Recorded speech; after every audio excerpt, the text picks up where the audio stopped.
Sarah Martinez had always been the type of person who threw herself completely into whatever she attempted.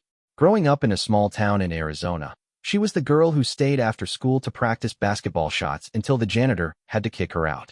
She was the one who studied until 2 a.m. for every test, not because she was naturally brilliant, but because she refused to accept failure as an option. That same determination had led her to enlist in the Navy at 19, much to her parents' surprise and initial dismay.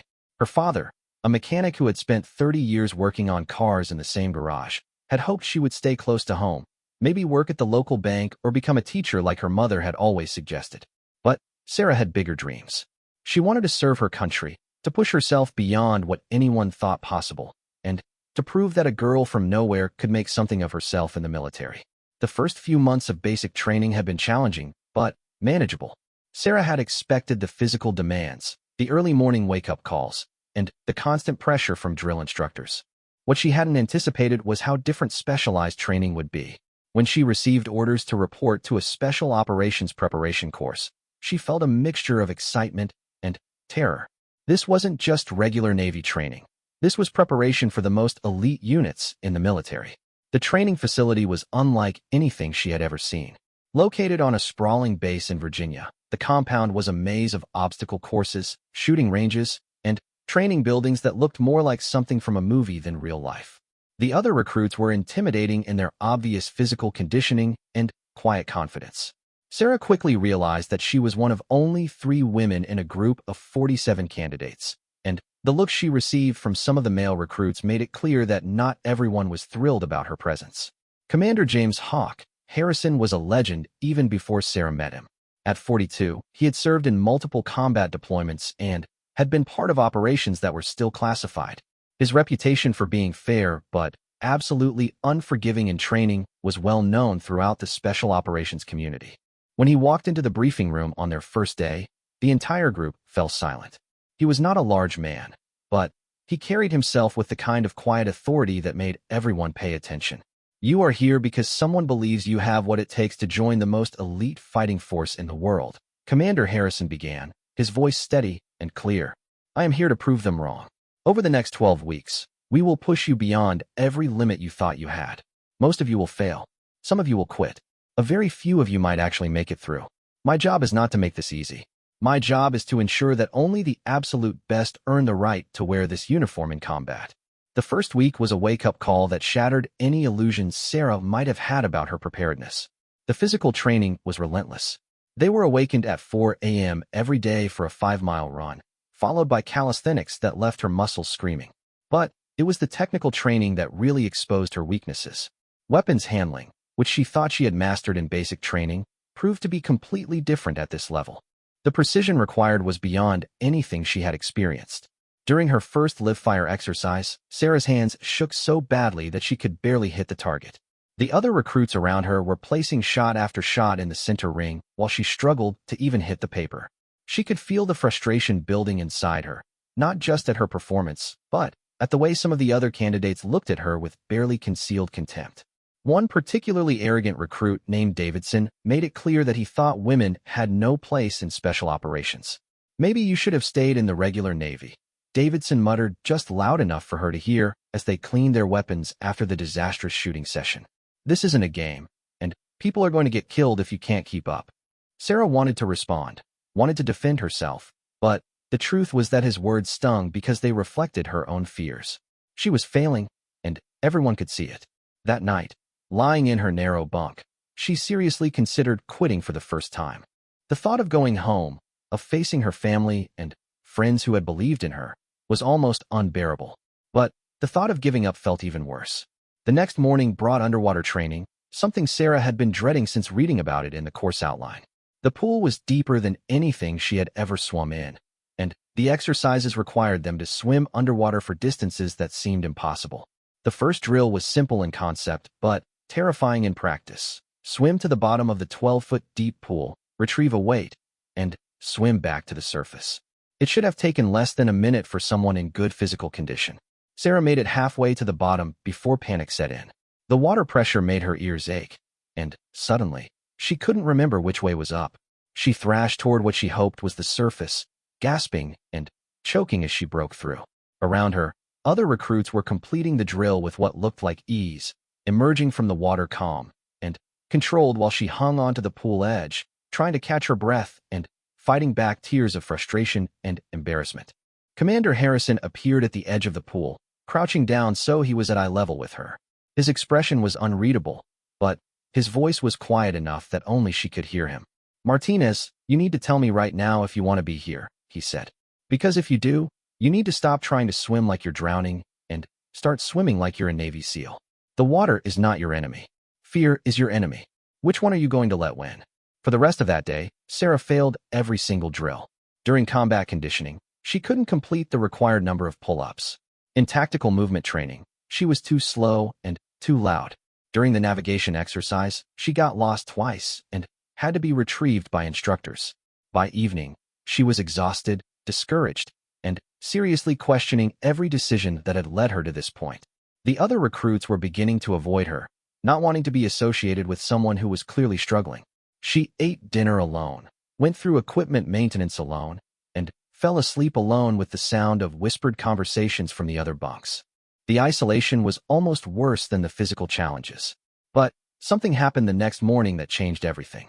During the pre-dawn run, Sarah found herself running next to a recruit named Thompson, who had been one of the top performers in almost every drill. Instead of the disdain she expected, he offered quiet encouragement. "Everyone struggles with something," he told her as they pounded through the dark morning. "The trick is figuring out what you're really fighting. For most people, it's not the exercise or the drill. It's the voice in their head telling them they can't do it." That conversation stayed with Sarah throughout another day of failed attempts and frustrated instructors. But for the first time since arriving at the training facility, she began to think less about failing and more about what she needed to change. Maybe Commander Harrison was right. Maybe her real enemy wasn't the water or the weapons or the physical demands. Maybe her real enemy was her own fear of not being good enough. As she lay in her bunk that night, Sarah made a decision that would define the rest of her training. She was going to stop trying to survive each day and start trying to master each challenge. She didn't know if it would be enough, but she knew that if she was going to fail, it wouldn't be because she gave up. It would be because she had pushed herself as far as humanly possible and come up short. That she could live with. Quitting, she could not. The decision to fight rather than merely survive changed something fundamental in Sarah's approach to training, though the results weren't immediately visible to anyone watching her continued struggles. She still failed most drills, still finished last in most physical challenges, and still drew concerned looks from instructors who were beginning to question whether she belonged in the program. But, internally, something crucial had shifted. Instead of being paralyzed by fear of failure, she began analyzing each mistake, looking for patterns, and seeking solutions. Her first breakthrough came during weapons training in the third week. After another frustrating session where her shots scattered across the target like confetti, Sarah stayed behind to work with one of the assistant instructors, Petty Officer Reynolds. Reynolds had noticed her determination and agreed to spend extra time helping her identify the problem. "You're overthinking every shot," Reynolds explained as they stood at the firing line after the other recruits had left. "Your grip is tense, your breathing is irregular, and you're anticipating the recoil before you even pull the trigger. It's like you're fighting the weapon instead of working with it." They spent 2 hours breaking down her shooting stance, breathing technique, and trigger control. Reynolds made her dry fire the unloaded weapon hundreds of times, focusing on the smooth, consistent trigger pull that was essential for accuracy. When they finally loaded live rounds again, something clicked. Her first shot hit the 8 ring. Her second hit the 9 ring. By the end of the session, she was consistently hitting the target center. "That's what you're capable of when you stop getting in your own way," Reynolds told her as they cleaned the weapons. "The question is whether you can do it when you're tired, stressed, and under pressure. That's what separates the real operators from everyone else." The improvement in her shooting gave Sarah confidence, but it also created a new challenge. Some of the other recruits, particularly Davidson and his group, began to view her progress with suspicion and hostility. They spread rumors that she was receiving special treatment, that the instructors were going easy on her because she was a woman, and that her presence was compromising the integrity of the training program. The tension came to a head during a particularly challenging exercise in week 4. The drill involved teams of 4 working together to navigate an obstacle course while carrying a 200-pound dummy representing a wounded teammate. Sarah was paired with Davidson, Thompson, and a recruit named Kim. The course included rope climbs, wall obstacles, and a final sprint across rough terrain. From the beginning, Davidson made it clear that he considered Sarah a liability. He assigned her to carry the dummy's feet, the lightest position, while making loud comments about having to compensate for her weakness. When they reached the rope climb, Sarah struggled to maintain her grip while supporting her portion of the dummy's weight. Her hands, still tender from previous training, began to slip. "I knew this would happen," Davidson said loudly enough for nearby instructors to hear. "We're going to fail because we've got dead weight on the team." But Thompson and Kim stepped in, adjusting their positions to help support more of the dummy's weight and giving Sarah the assistance she needed to complete the climb.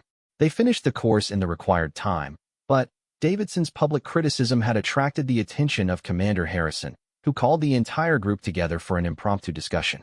"There seems to be some confusion about what teamwork means in special operations," Commander Harrison began, his voice carrying the quiet intensity that made everyone pay attention. "Some of you seem to think that having the strongest individual performers guarantees mission success. Others seem to think that accommodating weakness is somehow noble. You're all wrong." He walked slowly around the group as he spoke, making eye contact with each recruit. "In combat, you will work with operators who have different strengths and weaknesses. Your job is not to carry the weak or to eliminate them. Your job is to maximize the effectiveness of the team you have. Davidson, you saw Martinez struggling and decided the solution was to complain. Thompson and Kim saw her struggling and decided the solution was to adapt. Which approach do you think saves more lives in combat?" The message was clear, but it also put Sarah in an uncomfortable position. She didn't want to be seen as someone who needed special accommodation, but she also couldn't deny that her teammates had saved her from failure. That night, she sought out Thompson to thank him for his help. "Don't thank me," Thompson said as they sat outside the barracks. "Just make sure that when I need help, you're strong enough to provide it. That's how teams work." She asked Reynolds for additional shooting practice and spent hours in the pool working on her underwater confidence. The extra effort was exhausting, but gradually, her performance began to improve. The improvement was most noticeable during week 5, when they began learning close-quarters combat techniques. Sarah had always been quick and agile, and these natural advantages served her well in hand-to-hand training. She learned to use leverage and technique to overcome opponents who were larger and stronger. For the first time since arriving at the training facility, she found herself excelling at something rather than just surviving it. Commander Harrison noticed her progress during a particularly intense sparring session. Sarah was paired against Davidson, who outweighed her by 60 pounds and had been talking confidently about how easy it would be to dominate her. But Sarah's months of frustration had taught her patience and observation skills. She watched Davidson's patterns, noticed his tendency to overcommit on his attacks, and used his own momentum against him. When she successfully executed a takedown that left Davidson flat on his back, the entire group fell silent. "Martinez, front and center," Commander Harrison called out. Sarah's heart sank, assuming she was about to be criticized for something. Instead, Harrison addressed the entire group. "What you just witnessed is the difference between strength and skill, between power and precision. Davidson has every physical advantage, but Martinez had better technique, better timing, and better tactical awareness. In combat, those qualities matter more than how much you can bench press." The acknowledgement from Commander Harrison was the first positive recognition Sarah had received since beginning the program, but it also intensified the resentment from some of the other recruits. Davidson, in particular, seemed determined to prove that her success was just luck. He began challenging her to informal competitions during breaks, trying to find areas where he could demonstrate his superiority. But Sarah was beginning to understand something important about mental toughness and competitive psychology. Davidson's need to prove himself revealed his own insecurities, while her willingness to accept failure and learn from it was actually making her stronger. She had spent so many weeks being the worst at everything that she had lost her fear of looking foolish or incompetent. That freedom was allowing her to take risks and push limits that more prideful recruits wouldn't attempt. The real test came during week 6, when they began survival and evasion training. Each recruit was given minimal equipment and dropped into a remote area with instructions to navigate to a designated checkpoint while avoiding capture by a team of instructors acting as enemy forces. The exercise was designed to test not just physical endurance and navigation skills, but mental resilience and decision-making under extreme stress. Sarah's group was dropped in a heavily forested area just before dawn. They had been given a map, compass, and basic survival gear, but no food or water beyond what they could find or purify in the field. The checkpoint was 15 miles away through difficult terrain, and they had to reach it within 24 hours while avoiding patrol teams that were actively hunting them. The first few hours went well. Sarah's navigation skills, honed through weeks of additional study, proved accurate, and her group made good time through the forest. But around midday, they encountered their first patrol. The group scattered according to protocol, agreeing to meet at a predetermined rally point 2 miles ahead. Sarah found herself alone for the first time since beginning training, moving carefully through thick underbrush while listening for signs of pursuit. The solitude was both terrifying and liberating. Without the pressure of keeping up with stronger, faster teammates, she could move at her own pace and use her developing tactical skills to avoid detection. She reached the rally point first and waited for the others to arrive. Thompson appeared after 30 minutes, followed by Kim. But Davidson never showed up. After waiting the maximum allowable time, they had to make the difficult decision to continue without him, knowing that he had either been captured or was lost. The final push to the checkpoint tested every skill Sarah had developed over the previous weeks. They had to cross open terrain during daylight, navigate around 2 more patrol teams, and, finally, infiltrate the checkpoint area without being detected. Sarah's smaller size and improved stealth skills proved advantageous as they approached the target. She was able to scout ahead and identify the best approach route for the team. They reached the checkpoint with 2 hours to spare, making them one of only 4 teams to successfully complete the exercise. When Davidson finally arrived at the debriefing session, having been captured just hours into the exercise, his resentment towards Sarah was obvious. But, for the first time, his criticism didn't affect her. She had proven to herself that she could succeed when it really mattered. Commander Harrison's debrief focused on the lessons learned from each team's experience. When he reached Sarah's team, he made a point that surprised everyone. Martinez's team succeeded not despite having the smallest and initially least capable member, but because they learned to use everyone's strengths effectively. Martinez's improvement over the past 6 weeks represents the kind of adaptation and growth that defines successful special operations personnel. She failed more drills than anyone in this program, but she also learned more from those failures than most of you learned from your successes. As they returned to their barracks that night, Sarah reflected on how much had changed since her first terrifying day at the facility. She was still not the strongest or fastest recruit, but she was no longer the weakest link. More importantly, she had developed something that couldn't be taught in drills or exercises: the absolute confidence that she would never quit, no matter how difficult things became. That confidence would be tested more severely than she could imagine in the weeks ahead. Week 7 marked the beginning of what instructors called Hell Week, though Sarah had privately thought every week so far qualified for that title.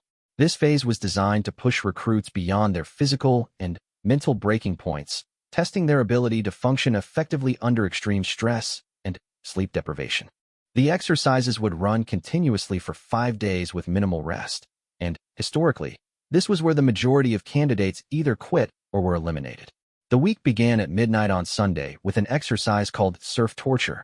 The entire class was ordered to link arms and wade into the frigid ocean water, where they were required to lie down in the surf zone and remain motionless as waves crashed over them for 30 minutes. The water temperature was barely above 50 degrees, and within minutes, Sarah's entire body was numb. The cold was so intense it felt like being stabbed with thousands of needles. But Sarah had learned something important about pain management during her weeks of failure and recovery. She had discovered that pain was temporary, but the memory of overcoming it lasted forever. As the waves washed over her and her body shook uncontrollably from the cold, she focused not on the immediate discomfort, but on the moment when she would emerge from the water, having survived something that most people couldn't imagine enduring. After the surf torture, they were immediately transitioned to boat crews. Teams of 7 recruits assigned to carry heavy inflatable boats everywhere they went for the remainder of the week. The boats weighed over 200 pounds when dry and became much heavier when wet and filled with sand from the beach exercises. Sarah was assigned to a crew with Thompson, Kim, and 4 other recruits who had performed consistently well throughout training. The first boat exercise was a race along the beach, with each crew required to carry their boat above their heads for 2 miles. Sarah was positioned in the middle of the boat, where her smaller stature would theoretically have the least impact on the crew's performance. But within the first 100 yards, it became clear that the exercise would test more than just physical strength. The sand was soft and uneven, making every step a challenge. The wind was gusting off the ocean, creating additional resistance and threatening to throw the crews off balance. Most challenging of all, the exercise was designed to continue until the instructors were satisfied with the level of effort, which could take hours longer than the basic 2-mile distance. Sarah's crew started strong, maintaining good communication and rhythm as they moved down the beach. But after the first mile, fatigue began to set in. The weight of the boat seemed to double, and several crew members began to struggle with maintaining their grip. Sarah could feel her arms trembling from the strain, but she also noticed that her months of additional training had given her endurance that some of the initially stronger recruits lacked. When Thompson began to falter at the mile end, a half mark, Sarah quietly shifted her position to support more of the boat's weight, allowing him to recover without the crew losing momentum. It was a small gesture, but it represented the kind of teamwork that the exercise was designed to foster. By the time they crossed the finish line, they were exhausted but still functioning as a cohesive unit. The success in the boat race gave Sarah confidence, but Hell Week was designed to tear down confidence as quickly as it was built. The next exercise was Log PT, physical training using telephone pole-sized logs that required 6-person teams to lift, carry, and manipulate through various movements. Sarah's team was assigned a log that weighed nearly 300 pounds and was slick with moisture from the ocean air. The log exercises were particularly challenging for Sarah because they required sustained overhead lifting that played to her physical disadvantages. During one exercise that required the team to hold the log overhead for 10 minutes while performing various movements, Sarah's arms gave out completely at the 8-minute mark. The log crashed down, nearly hitting 2 of her teammates, and earning a furious response from the instructor overseeing the exercise. "Martinez, if you can't carry your weight, you're going to get people killed," the instructor shouted. "Either figure out how to be stronger or get out of my program." The public criticism was devastating, not just because of the humiliation, but because Sarah knew the instructor was right. In combat, failure to maintain physical standards could result in mission failure and casualties. She couldn't expect her teammates to constantly compensate for her limitations. That night, during the brief 4-hour rest period between training evolutions, Sarah found herself questioning whether she belonged in the program. She had made significant improvements, but Hell Week was exposing gaps in her physical capabilities that couldn't be overcome through determination alone. Thompson, who had been bunked next to her since the beginning of training, noticed her distress. "You saved our boat crew today," he told her quietly. "When I was about to drop, you picked up my slack without making a big deal about it. That's what teammates do." "But I couldn't handle the log," Sarah replied. "The instructor was right. I'm going to get people killed if I can't carry my own weight." Thompson was quiet for a moment before responding. "You know what gets people killed? Teams that fall apart under pressure. Teams where people give up when things get hard. You've never given up on anything since you got here, even when everyone expected you to quit.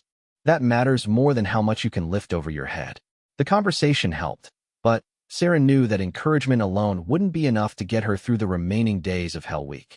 She needed to find a way to contribute meaningfully to her teams despite her physical limitations. The answer came during the most challenging exercise of the week, a 48-hour mission simulation that required teams to infiltrate an enemy facility, gather intelligence, and extract without being detected. The mission began before dawn on Wednesday with a 2-mile ocean swim in full combat gear. Sarah had dreaded this moment since reading about it in the training materials. Open water swimming in heavy equipment was dangerous even for strong swimmers, and she still struggled with confidence in the water. But her months of extra pool training had improved her technique, and she managed to complete the swim without requiring assistance. After reaching shore, her 8-person squad was required to move inland through swampy terrain to reach their target. The navigation was complex, requiring them to avoid simulated enemy patrols while maintaining a timeline that would get them to the objective area before daylight. Sarah volunteered to take point on the navigation, using skills she had developed through countless hours of studying maps and practicing with compass and GPS. Her navigation proved to be flawless.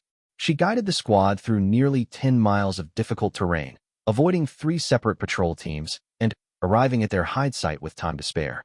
For the first time in weeks, Sarah felt like she was contributing something unique and valuable to the team's success. The intelligence-gathering phase of the mission required the squad to maintain surveillance on a target building for 12 hours while documenting the movement patterns of simulated enemy personnel. This was where Sarah's patience and attention to detail, developed through months of careful observation and analysis of her own mistakes, proved invaluable. While other squad members struggled to maintain focus during the long, tedious hours of watching and waiting, Sarah remained alert and observant. She was the first to notice patterns in the guard rotations, identified security vulnerabilities that others missed, and developed a comprehensive picture of the target's defenses.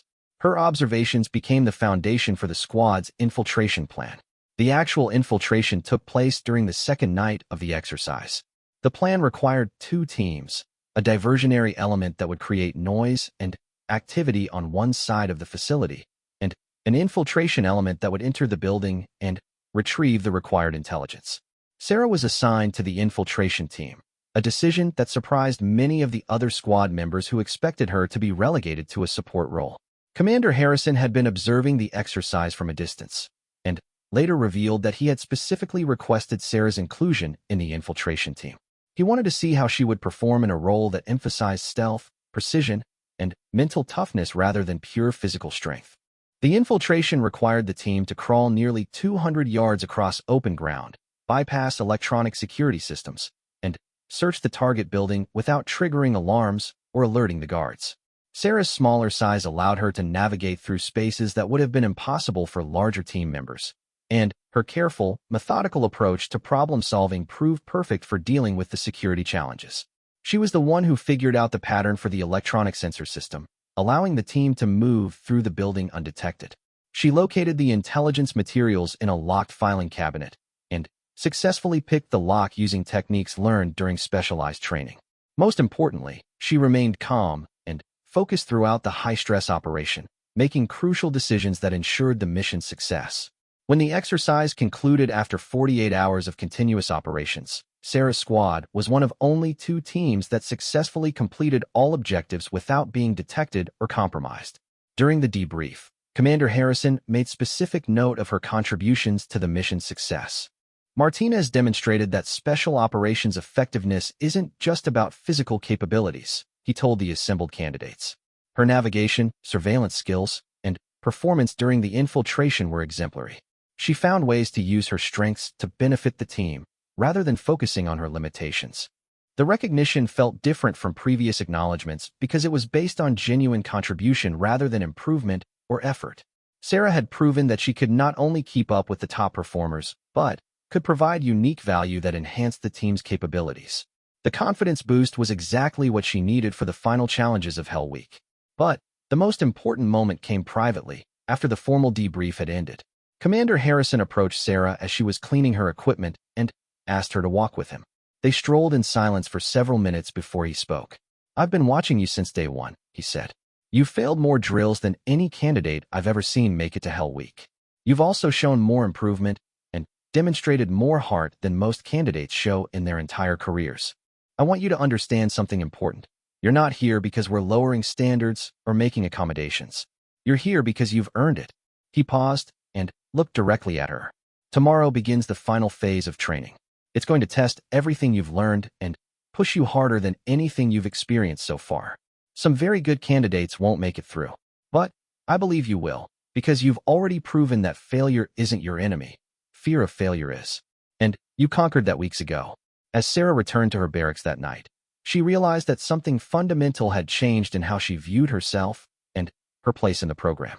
She was no longer the weak link trying to survive until elimination. She was a legitimate candidate for one of the most elite military units in the world, and she had earned that status through months of relentless effort and continuous improvement. The girl who had failed every drill on her first day was gone.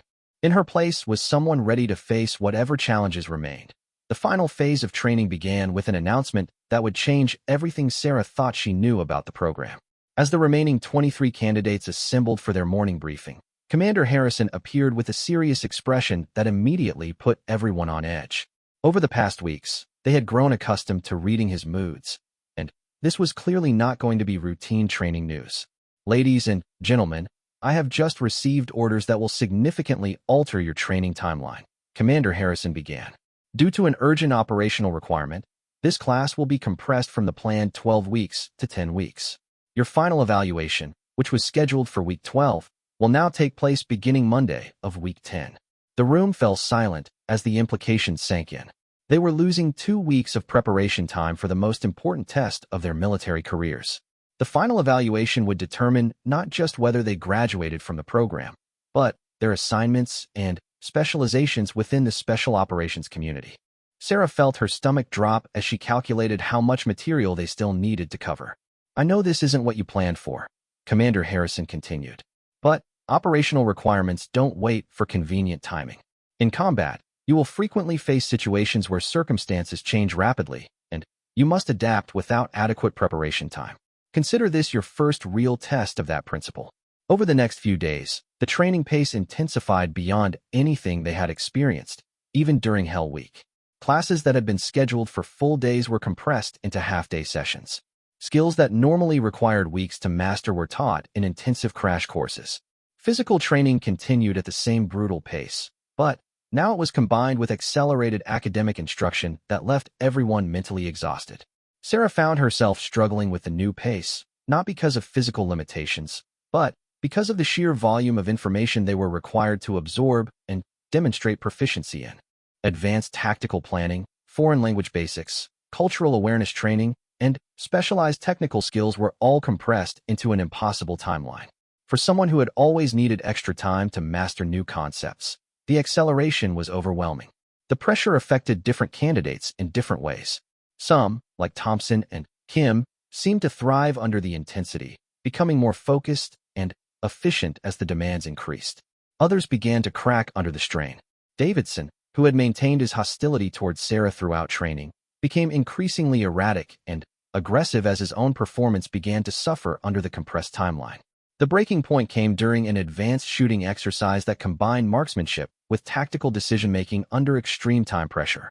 Candidates were required to engage multiple targets while navigating a complex course, making split-second decisions about which targets represented threats and which were innocent bystanders. The exercise was designed to simulate the kind of high-stress combat situations they would face in actual operations. Sarah had been performing well in shooting drills since her early breakthrough, but this exercise required a level of speed and decisiveness that she had never attempted before. As she moved through the course, her careful, methodical approach that had served her well in other situations became a liability. She was taking too much time to identify and engage targets, falling behind the required pace, and missing the acceptable completion time by nearly 30 seconds. Davidson, who was running the course after her, made his contempt clear as he waited for his turn. "This is exactly why this program has gone to hell," he said loudly enough for nearby instructors to hear. "We're wasting time on people who can't perform when it matters, and now we're all going to suffer because the timeline got compressed." His words stung because Sarah feared they contained some truth. The compressed training schedule was affecting everyone, and her slower learning pace was becoming more problematic as time ran short. That night, she approached Petty Officer Reynolds, who had been helpful during her early shooting struggles, to ask for additional practice time. "I know I'm behind on the advanced tactical shooting," she told Reynolds. "Is there any way I can get extra range time to work on speed and decision-making?" Reynolds looked at her thoughtfully before responding. "Martinez, you're not behind because you can't shoot. You're behind because you're trying to be perfect instead of trying to be effective. In combat, a good decision executed quickly is better than a perfect decision executed too late. You need to trust your training and your instincts." They spent 3 hours that evening working on what Reynolds called instinctive shooting, techniques for engaging targets based on immediate threat assessment rather than careful aim and consideration. It was terrifying for Sarah, who had built her confidence through careful, methodical approaches to every challenge. But Reynolds was insistent. "You've proven you can hit what you aim at," he told her. "Now you need to prove you can make the right decision about what to aim at, and make it fast enough to matter." The breakthrough came during their second practice session. Reynolds set up a scenario where Sarah had to engage multiple targets while moving through a simulated urban environment. Instead of trying to carefully analyze each target, she forced herself to rely on her training and intuition. Her first run was sloppy and imprecise, but it was also fast and decisive. More importantly, she made correct threat identification decisions on every target.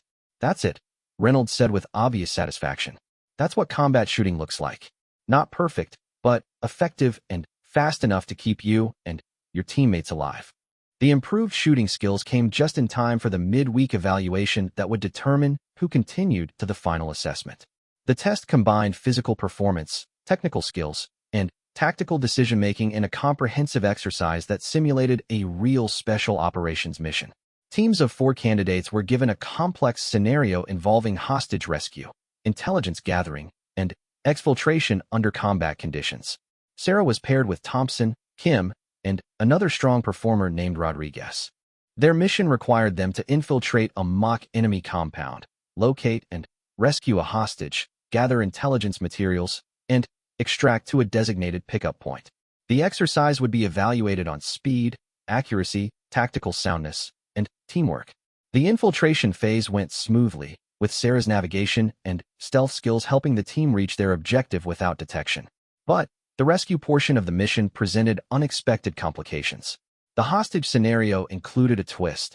There were 2 potential hostages in the compound, but intelligence suggested that one was actually an enemy combatant disguised as a prisoner.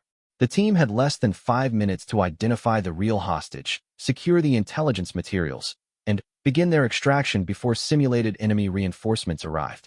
The decision-making pressure was intense, and Sarah found herself in the position of having to make the critical identification call based on subtle behavioral cues and limited information. Drawing on her months of careful observation and analysis, Sarah noticed that one of the supposed hostages maintained better situational awareness than someone who had genuinely been held captive would likely possess. The individual was subtly tracking the team's movements and positioning himself in a way that would give him tactical advantage if he chose to act against them. The one on the left is the combatant, Sarah told her team quietly, but firmly. Look at his stance and how he's watching us. The real hostage is showing genuine shock and confusion. Thompson and Rodriguez hesitated, unsure about trusting such a critical decision to Sarah's assessment. But Kim backed her up immediately. Martinez has been right about this kind of analysis before. I trust her read. They secured the correct hostage and the required intelligence, completing the mission successfully just as the simulation's time limit expired. During the debrief, the evaluating instructor noted that Sarah's hostile identification had been correct and potentially saved the mission from failure. But the real validation came from Commander Harrison during his private assessment of each candidate's performance. When Sarah met with him in his office, she expected to discuss her continuing weaknesses and areas for improvement. Instead, he surprised her with an observation that reframed everything she thought about her progress.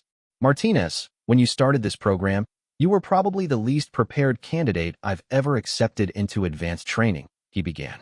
Your shooting was terrible, your physical conditioning was marginal, and your confidence was non-existent. Most instructors would have eliminated you in week 2.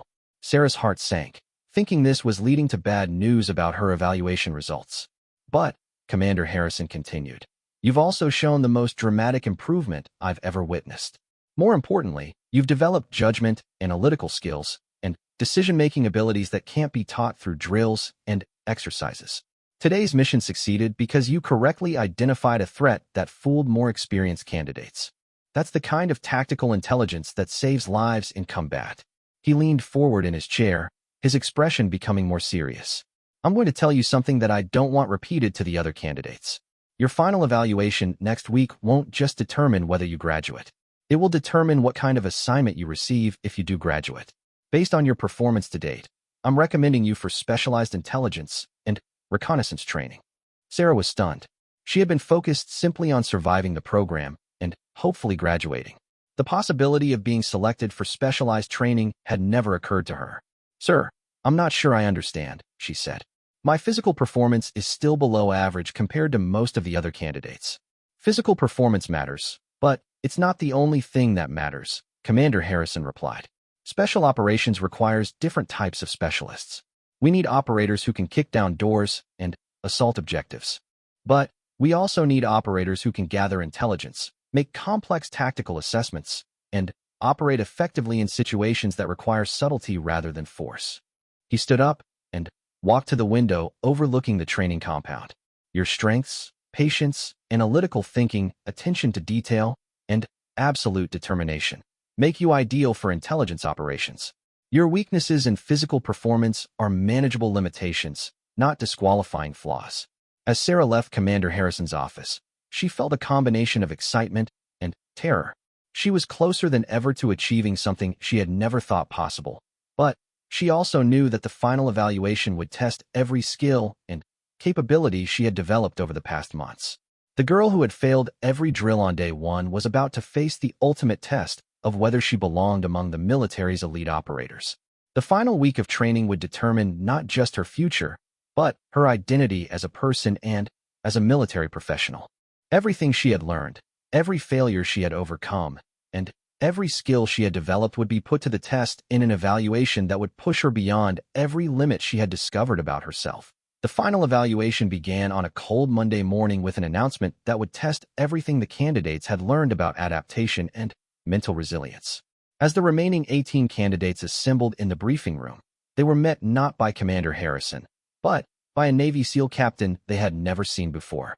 Captain Mitchell was a veteran of multiple combat deployments and carried himself with the quiet confidence of someone who had led men and women in actual life and death situations. "Good morning," Captain Mitchell began without preamble. "Commander Harrison has been called away on urgent operational business. I will be conducting your final evaluations. For those of you wondering whether this change will affect your assessment, let me be clear. I know nothing about your previous performance, your strengths, your weaknesses, or Commander Harrison's opinions about your potential. You will be evaluated solely on your performance over the next 5 days." The room was dead silent as the implications sank in.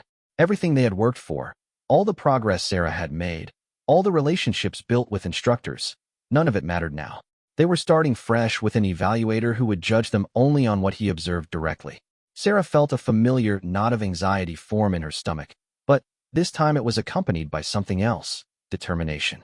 She had learned to thrive when circumstances changed unexpectedly. This was just another test, and she had proven to herself that she could adapt and excel when it mattered most. Your final evaluation will consist of a comprehensive mission simulation lasting 96 hours, Captain Mitchell continued. You will be divided into 3 teams of 6 members each. Each team will be assigned a different mission profile: direct action, reconnaissance, and counterterrorism. Team assignments are based on a random selection process and will be announced in 30 minutes. The random assignment process was another curveball. Candidates had no control over who they would work with or what type of mission they would be assigned. Sarah found herself hoping for a reconnaissance mission, which would play to her analytical strengths, but she had learned not to count on favorable circumstances. When the assignments were announced, Sarah discovered she had been placed on the counterterrorism team along with Thompson, Kim, Davidson, and 2 other strong performers named Chun and Parker. Davidson's inclusion was particularly challenging, as his hostility toward her had only intensified as the program progressed. But Thompson and Kim's presence provided some comfort. They had worked well together in previous exercises. The counterterrorism mission profile was complex and demanding. Their team would be required to infiltrate an urban environment, identify and neutralize a terrorist cell, rescue hostages, and extract critical intelligence about planned attacks.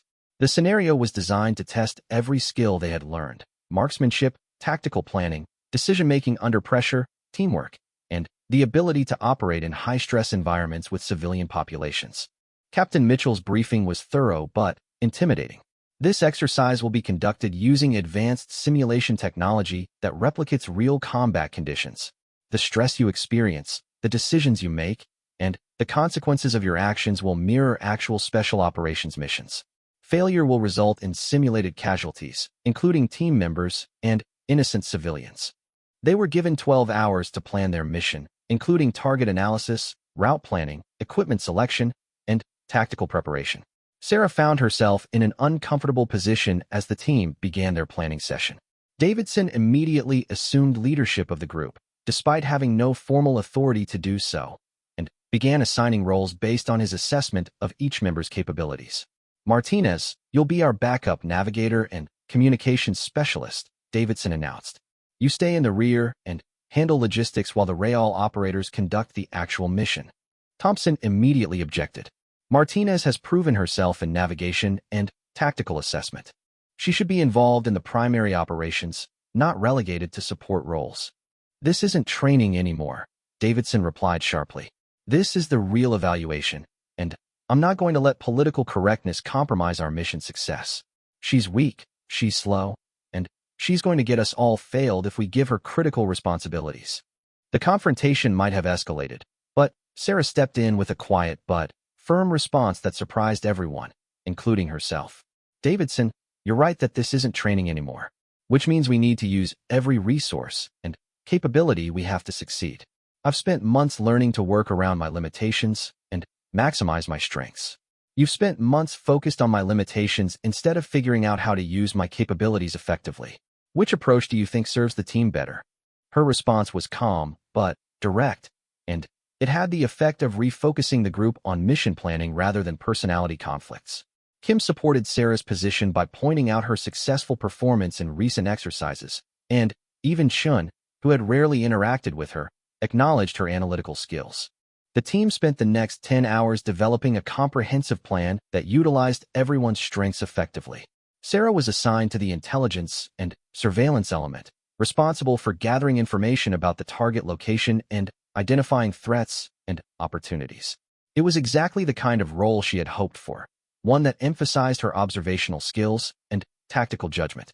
The mission began at 0300 hours on Tuesday with a helicopter insertion into an urban training area that had been configured to simulate a Middle Eastern city. The level of detail was extraordinary, with role-playing civilians, realistic buildings, and sophisticated surveillance systems that would detect and respond to the team's presence. Sarah's first task was to establish an observation post overlooking the target building and conduct surveillance to identify enemy positions, security patterns, and potential entry points. She spent 6 hours in a cramped, uncomfortable position on a rooftop, carefully documenting everything she observed and communicating her findings to the rest of the team. Her patience and attention to detail proved invaluable. She identified a security vulnerability that the initial intelligence briefing had missed, a service entrance that was only lightly guarded during specific shift changes. She also noticed patterns in the civilian foot traffic that would provide concealment opportunities for the team's approach. But the real test came when the mission parameters suddenly changed. 12 hours into the exercise, Captain Mitchell's voice crackled over their communications system with new intelligence. The terrorist cell had accelerated their timeline and was preparing to execute their attack within hours rather than days. The team's mission shifted from careful surveillance and planning to immediate action. All teams, this is Control, Captain Mitchell announced. Intelligence indicates imminent threat to civilian population. You are authorized to execute immediate intervention. Time is critical.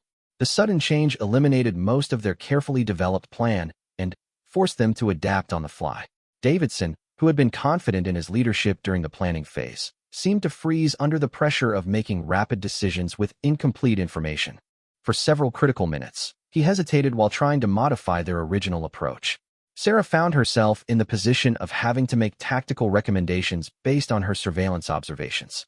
We have a window of opportunity at the service entrance in approximately 20 minutes, she told the team over their communications system. But we need to move now to get into position. Thompson supported her assessment, and Kim began preparing the necessary equipment. But Davidson remained hesitant, concerned about deviating from their original plan without more complete information. We don't have enough intelligence about the internal layout, Davidson argued. If we go in blind, we could walk into an ambush. If we wait for perfect intelligence, the terrorists execute their attack, and we fail completely, Sarah responded. Sometimes the biggest risk is not taking any risk. The debate consumed precious minutes while their window of opportunity narrowed. Finally, Chen made the decision for the team. Martinez is right. We go with her plan. Davidson, you can support or get out of the way, but we're moving. The assault on the target building tested every skill Sarah had developed over months of training. Her navigation and observation skills guided the team to the optimal entry point. Her improved shooting abilities allowed her to engage targets effectively during the initial breach. Most importantly, her ability to remain calm under pressure helped the team adapt when they encountered unexpected resistance inside the building. The most critical moment came when they discovered that the hostage situation was more complex than their briefing had indicated. There were civilian workers in the building who were not part of the terrorist plot, but had been caught up in the situation. Sarah was the first to recognize that some of the individuals they encountered were innocent civilians rather than combatants, preventing what could have been a disastrous mistake. Her quick thinking and accurate threat assessment allowed the team to successfully rescue all legitimate hostages, neutralize the terrorist threat, and secure the required intelligence materials. The mission concluded successfully after 36 hours of continuous operations. The debrief with Captain Mitchell was unlike anything Sarah had experienced during training. Instead of focusing on individual performance metrics, he conducted a comprehensive analysis of the team's decision-making process, adaptability, and effectiveness under changing circumstances. This team succeeded because they were able to adapt their leadership structure to match the demands of the situation, Captain Mitchell observed. Davidson's detailed planning approach was valuable during the preparation phase, but Martinez's quick decision-making and tactical assessment became more important when circumstances changed rapidly. The team's willingness to shift authority based on situational needs rather than predetermined hierarchy was exactly what made the mission successful. When Captain Mitchell announced the final results on Friday afternoon, Sarah was almost too nervous to listen. After months of struggle, improvement, and testing, everything came down to this moment. The following candidates have successfully completed advanced special operations training and will be recommended for assignment to operational units, Captain Mitchell began. He read through a list of names, and Sarah's heart pounded as she waited to hear whether hers would be included. Martinez, Sarah, recommended for assignment to Special Reconnaissance and Intelligence Operations. The relief was overwhelming, but it was quickly followed by pride and amazement at how far she had traveled from that first terrifying day when she had failed every single drill. She was now a qualified special operations professional, ready to serve in some of the military's most demanding and important missions. Commander Harrison appeared for the graduation ceremony, having returned from his operational assignment. During the individual meetings with graduating candidates, he sought out Sarah for a private conversation. "I heard about your performance during the final evaluation," he told her. "Captain Mitchell was particularly impressed with your tactical decision-making and leadership under pressure. You've proven something that I suspected from the beginning, but couldn't be sure of until I saw it demonstrated." "What's that, sir?" Sarah asked. "That the most important qualification for special operations isn't physical strength or even technical skill. It's the absolute refusal to quit when everything seems impossible. You failed more drills than anyone I've ever trained, but you never failed to get back up and try again. That's the quality that makes the difference between good soldiers and great special operators." As Sarah stood with her fellow graduates, wearing the insignia that marked her as a qualified special operations professional, she thought about the journey that had brought her to this moment. The girl who had been failing every drill just months ago had not only survived one of the military's most demanding training programs, but had excelled in it. She thought about her father back home in Arizona, who had worried that the military would be too difficult for his daughter. She thought about Davidson and others who had doubted her capabilities. Most of all, she thought about the moments when she had doubted herself and the decision to push forward anyway. Sarah Martinez had learned something that would serve her throughout her career in special operations. The difference between winning and losing often comes down to the willingness to continue fighting when defeat seems certain. She had proven that determination, intelligence, and character could overcome physical limitations and initial failures. As she prepared to begin her new assignment in reconnaissance and intelligence operations, Sarah knew that she would face new challenges that would test everything she had learned. But she also knew something now that she hadn't known at the beginning. She was exactly where she belonged, doing exactly what she was meant to do. The Navy SEAL commander had put his trust in her, and she had proven that trust was well placed.